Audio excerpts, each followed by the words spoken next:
오늘의 사회 이슈를 홍희연 기자가 종합해드립니다. 오늘의 이슈 포커스입니다. 문재인 대통령이 국회 시정연설에서 내년 지방선거와 함께 국민투표가 진행돼야 한다는 점을 강조했습니다. 대통령의 이 같은 발언은 반드시 개헌을 관철하겠다는 강한 의지를 보인 것으로 해석됩니다.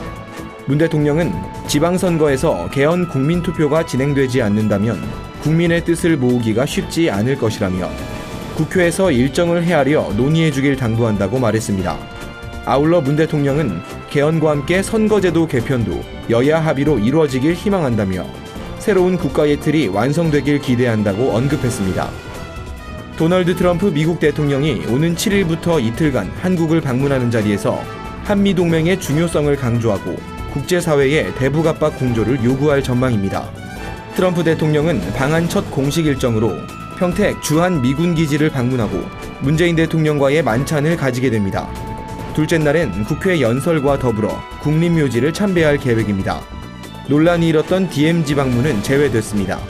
뿐만 아니라 트럼프 대통령은 한미 FTA의 신속한 개정을 요구할 것으로 보입니다. 이에 대해 미국 정부 고위 관계자는 한미 FTA에 대한 우려를 해소하기 위해 협력하고 있으며 공정한 협정을 만드는 데 전념하고 있다고 설명했습니다. 가입자가 건강해지면 보험료를 할인해주는 등 혜택을 주는 건강증진보험이 이르면 올해 말 출시될 것으로 보입니다. 금융위원회와 금융감독원은 이 같은 보험 상품을 위한 가이드라인을 마련했다고 밝혔습니다. 건강증진보험은 가입자가 보험사와 약속한 건강증진 노력을 이행하고 보험사는 약속을 지킨 가입자에게 혜택을 주는 구조입니다.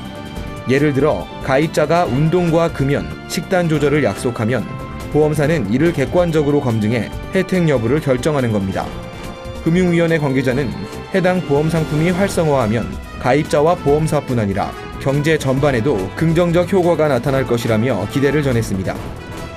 평창 동계올림픽을 밝힐 성화가 인천국제공항을 통해 한국 땅을 밟았습니다.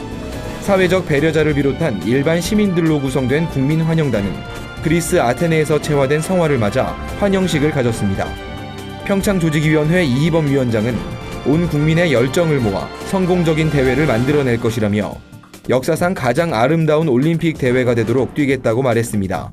환영식을 마친 성화는 곧바로 인천대교로 이동해 봉송 첫 주자인 피겨스케이팅 유영 선수에게 전해졌습니다.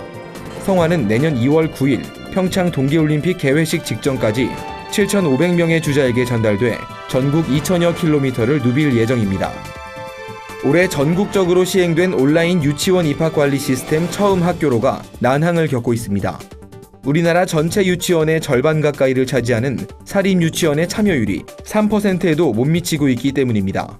특히 울산과 세종, 제주 지역의 사립유치원은 현재 단 한 곳도 모집 요강을 등록하지 않았습니다. 이는 사립유치원 약 4,000곳이 활동하고 있는 한국유치원총연합회가 처음 학교로 제도에 반대하고 있기 때문인 것으로 보입니다. 이에 대해 교육부 관계자는 앞으로도 최대한 많은 사립유치원이 참여할 수 있도록 지원할 계획이라고 밝혔습니다. 구티비 뉴스 홍우연입니다.